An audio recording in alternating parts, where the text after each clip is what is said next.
simply because of... Oh, hello. We have a little bit of weepage here. Ah, that looks a bit oily. That is the oil filter, so that's interesting. I wonder what that's coming from. And I've got a little bit of weepage around here, but that is normal. That is not. That might require some further investigation. Maybe the gasket's gone.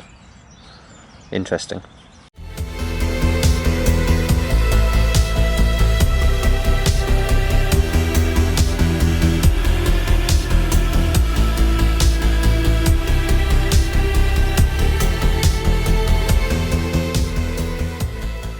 Right, hello. Well, I wanted to do a walk around of my bike at some point, and as we're allowed out now and I don't have to do it in my garage, I thought I'd do a walk around of my BMW.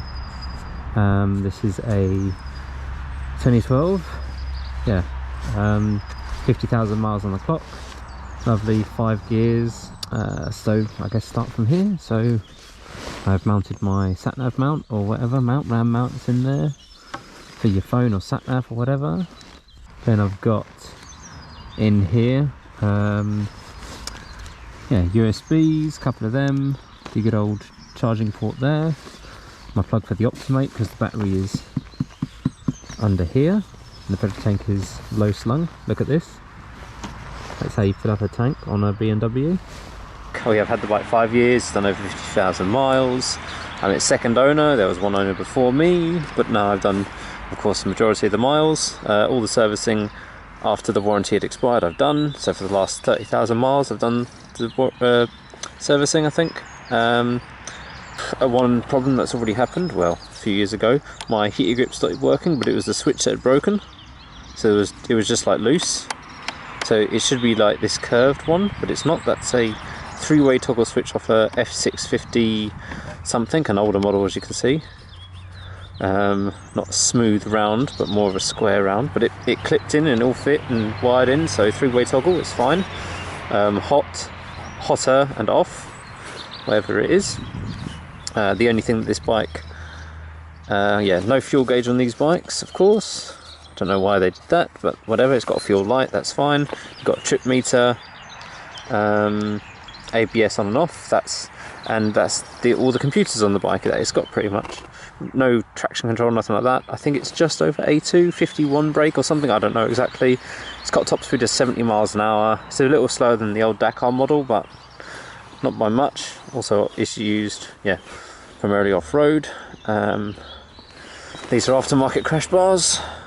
Aftermarket soft toys, but the crash bars came with the bike when I bought them, which is really good because I dropped it in the first 3 days of owning it. What have I put on here? Well, I put these luggage racks on. I had a couple of different variations on how I like to hold my luggage.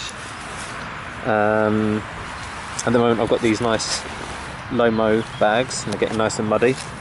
Instead of having a tail bag on, I decided to put a couple of these panniers on instead. The exhaust I've switched to a Leo Vince. That's been on there pretty much the same week I bought it because it just happened to be on sale. So I thought, okay, I'm not going to get another exhaust. This is on sale, so yeah, okay, I bought that, which gives you the catalytic converter delete, which saves space and weight, and then you can add that weight and space and use it all up by a couple of tool tubes. So if you've seen what tools I carry on this bike, yeah, that's where a lot of the tools are, in these, and the rest are under the seat. So yeah.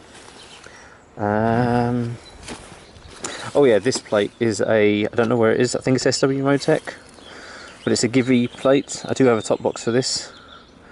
But yeah, this is the important thing because the seat release is under here, and so you need to use the key to open up here to release the seat. So if you have a solid plate which doesn't have this cutout, you won't be able to get to the seat so easy, which I think is a bit dumb. So yeah, that's a really good one to get. Nice solid metal as well. But yeah, I usually strap a roll bag across the back here, or put my top box on when I'm doing, yeah, because I use this bike for pretty much everything. Daily driver, off-road, on-road. I don't have my headlight guard on at the moment but I do have one, but the rubbers have perished on this side. I mean, this is after a good 5 years of use, 6 years of use now. So the rubbers have perished, so I could put it, when I want to put it on, I will put it on, and I can just zip tie it on or something. But yeah, the rubbers have gone very hard on this side, and they've completely cracked and perished on this side, which, you know, kind of sucks. But yeah, I do need to protect it, because that is a nice big glass headlight. Fork protectors, very important that you have some fork protection. Stop these big pogo sticks from breaking. What else have I done? Oh yeah, so yeah, these are progressive springs. So I've done front and rear suspension, but the front suspension is about 100 and I've spent about 130. I think they're 160 now, because we're now living in a post-Brexit world. And the Hyper Pro is a Dutch company, I think, or a German company. And they, yeah, you have to pay import now, so sorry, I guess. Whatever.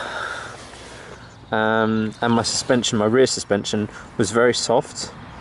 The stock one wasn't very good, but this is off an older F650 Dakar. This is my suspension off the F650 Dakar. Actually, I could probably do with tightening up a bit more. But yeah, that's my. It's not going to go anywhere. That's the suspension to get this on. Apart from having to Dremel, you can see a little gap there. Apart from having to Dremel out that, it's fine, and they've even got the compression thing, all bolts in and everything. Although it doesn't look as pretty as the OEM one, it works just fine. I've rebuilt the rear brake. You know, 50,000 miles, I did rebuild the rear brake. The front brake doesn't need doing. That's only because I boiled the rear brake on one of my big trips. I completely boiled it, so I used it a bit too aggressively. Yeah, fuel injection, 650 cc's. It does about 70 to the gallon on a ride. Pushing it hard, you'll get it down to maybe 60. As you can see, I did clean the front fork there and then ran up, then didn't clean this side. I think that's all the, oh yeah, Barkbuster Handguards, of course. But the bike is pretty much like gearing, and engine is stock, so first gear doesn't exist on these bikes, which is great for downhill descents and off-roading. You want to have that low gear nothingness essentially. And then yeah, second gear is good, and then everyone reaches for the sixth gear. Whoever owns these bikes, they always reach for the sixth gear, but it doesn't exist. So yeah, that is my BMW G650gs Sertao, I guess. That's all the mods that I've done. It's quite a bit, but overall it's a very impressive bike. I think they're going up in value now as well, because of people are now sought after. These are more sought after. The only bike that I kind of like the look of nowadays is the Tenere. First proper ride I've done on this bike though, since, oh, I don't know when. Well, I have no idea when. I've done a couple of short off-road rides, I guess, but nothing that's gone more than 100 miles or so. Today I'm doing about 100. It's interesting that started weeping, but when was the last time I changed it? Ooh, must be getting on to about a year ago now.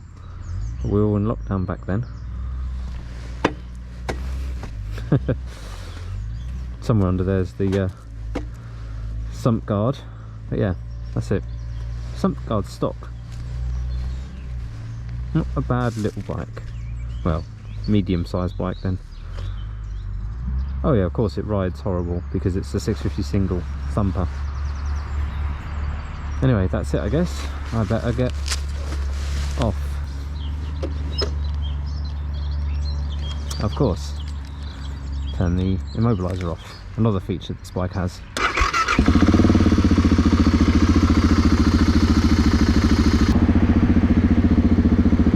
Oh yes, and it has lots of false neutrals. Really easy to tap into neutral. It's always good.